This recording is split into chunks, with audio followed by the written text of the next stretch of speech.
Well, today marks the first democratic elections held in South Africa. This was on the 27th of April, 1994.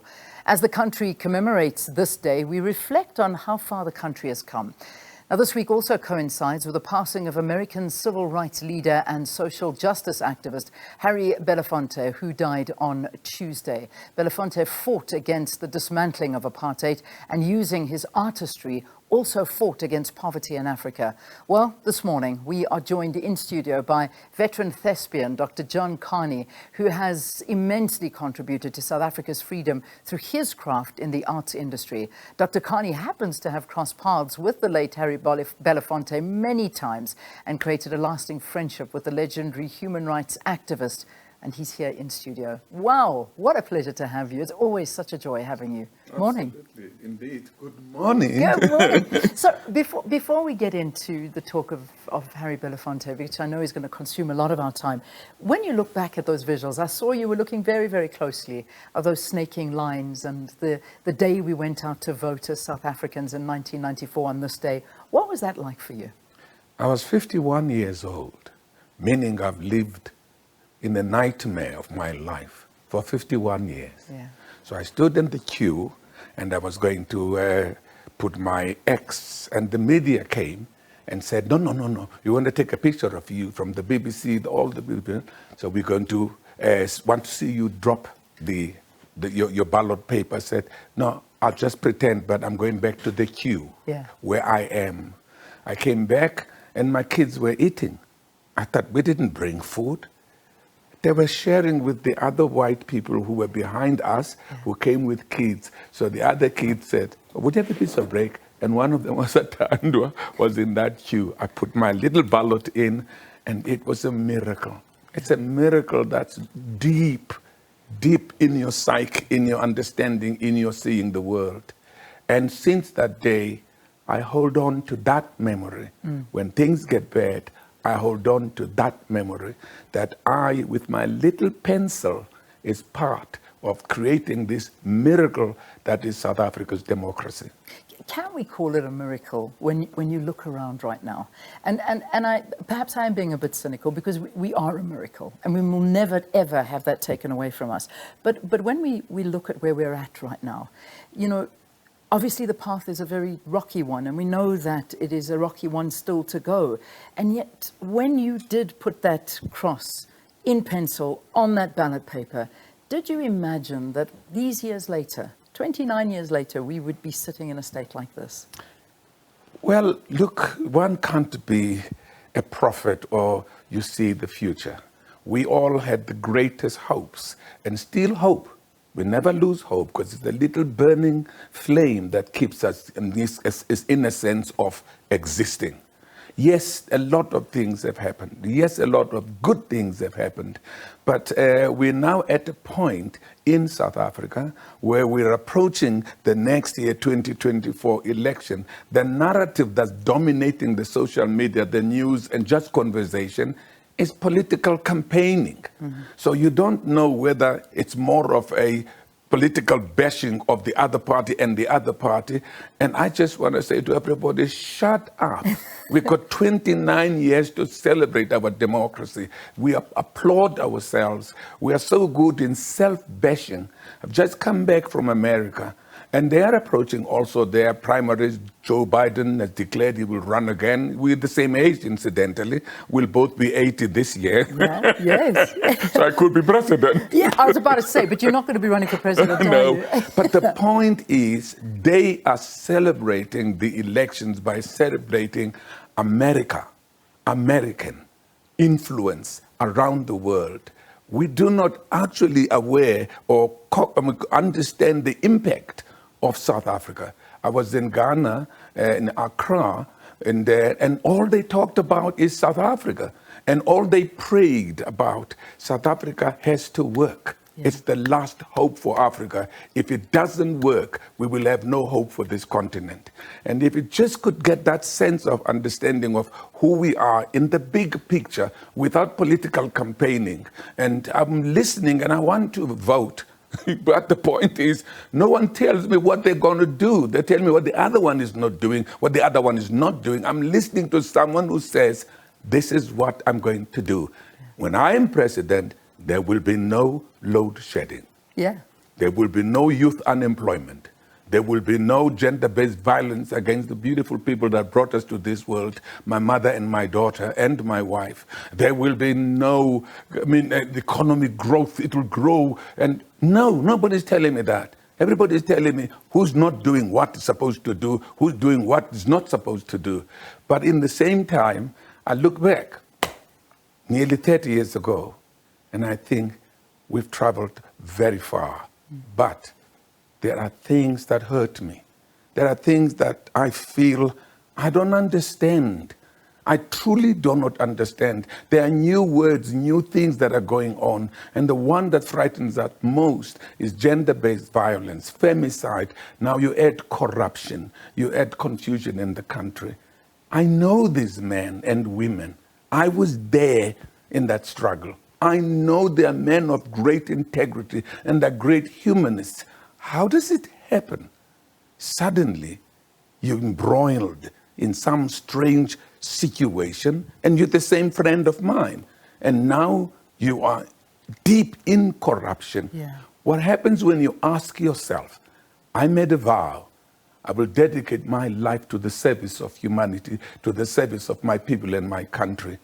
Then when you take money that's supposed to be paid to pensioners, where's that vow? How do you transform your inner self and say that the environment is so rotten, there's no point in being good anymore? Let the bag be full of rotten potatoes and you try put your hand and save one potato in that bag so that at least it could be useful. Because when you look back, and this is where I'm going to take us right back, because, you know, when we sit at a time like this and we all sort of want to throw the towel in and say, well, you know what good does it make? As you say, picking out that one potato so that it's not rotten by the rest of them. And let's put up these pictures of you with some of the most incredible individuals, including yourself, the likes of Miriam Makeba, I John Kani, Harry Belafonte, who we just lost now, that used voices to elevate the plight of South Africa, to bring the freedom about in South Africa. This photo very recently, and I know you posted it yesterday, I mean, this was a couple of months ago, actually, Yes. that you were there with Danny Glover, Harry Belafonte and yourself. You know, if it wasn't for these good people that fought for this, we wouldn't be in this situation. We wouldn't, because there was a belief that things could turn around and things could change. And I suppose that's where we're at right now, is realizing that there are good people out there that still want to make a change. But I'm going to get too in depth in that. I want to hear about Harry Belafonte and your relationship with him. Wow.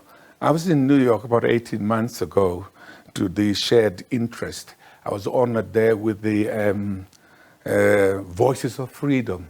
I boast about it because I name drop. Previous recipients are Nelson Mandela, Albertina Sisulu, Bishop Tutu, John John Kani, Harry Belafonte. Oh, yes. You know, so we went there, but we walked in as two elderly gentlemen, me and Danny Glover, and the door opens. A much elderly gentleman opens the door and said, John, how are you? Sit down. How is South Africa?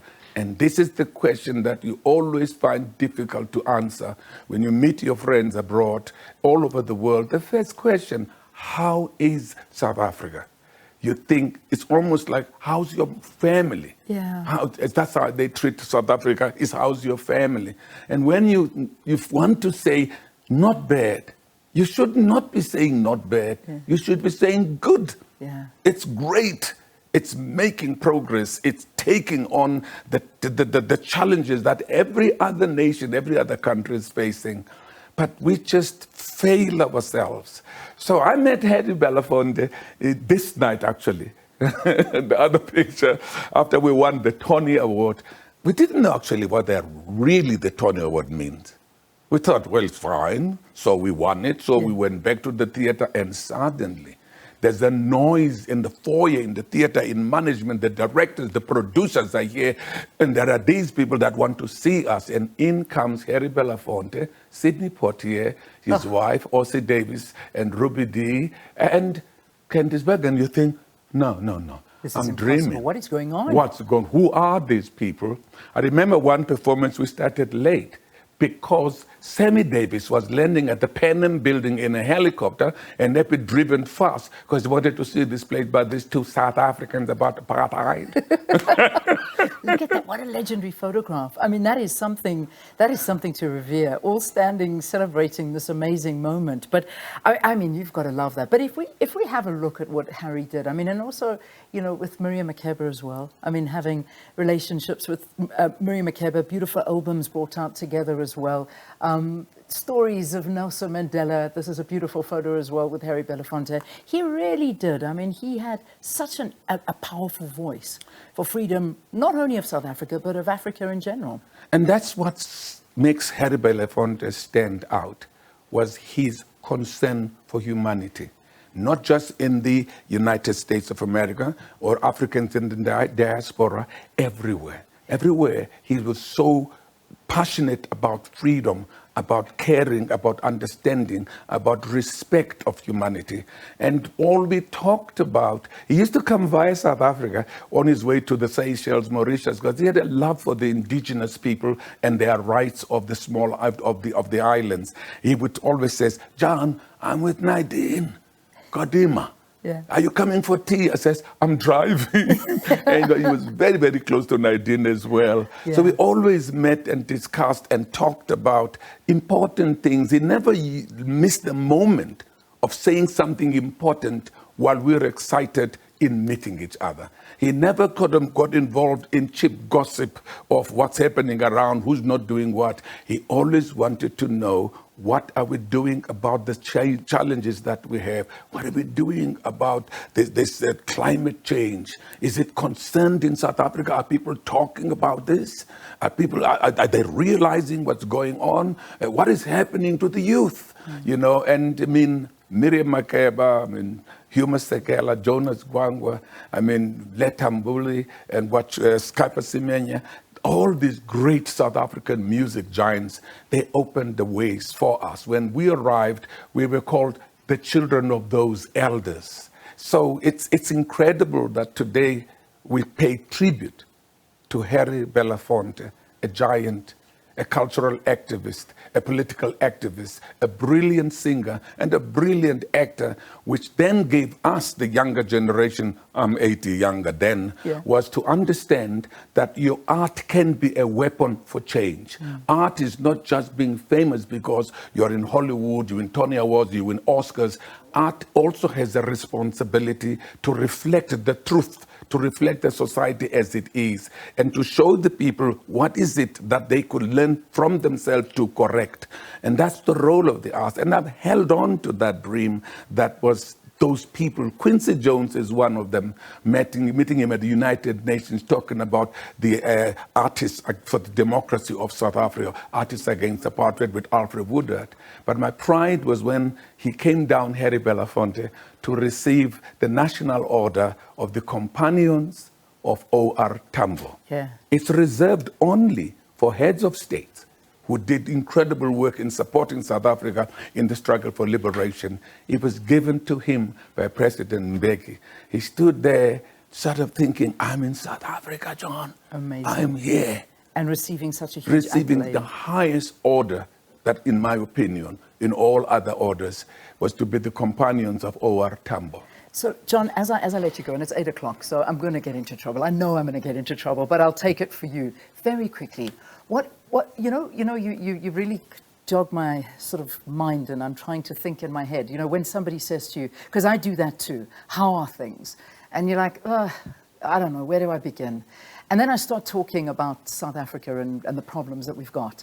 And then I almost start like changing my narrative towards the end of it. And I'm saying, but you know, we're still the most unbelievable country. There's just so much here still. And we can't lose this hope. And my voice changed from the negative into the positive. I want to skip the negative and I want to get into that positive. As this veteran that we're looking to, talk to me about what your message is on Freedom Day. All these years later, after that pencil mark on that paper, what is your message to the youth and the freedom that we have got here, and we mustn't lose it? We're part of the solution. We can all define and label the problem. The most important thing, we must ask ourselves, what am I doing about it? is there anything that I can do about it? Justice Albisek says citizenship means that we have to be active participants in changing the country that we love and live in, the society that we dream about, and make it a reality, and not give it to a few people who sit in some building called legislature or parliament somewhere. They are just to oversee whatever they're doing, which there's been now a huge gap between what they do and what we feel. But we still cannot negate our responsibility of making South Africa great, as it was always the great country that was left for us by our elders to inherit. Indeed, and as you say, emulate what the Americans do. Love America, not the politicians. Love your country and being part of your country, which is South Africa. Very few times we take anything from America. Yeah.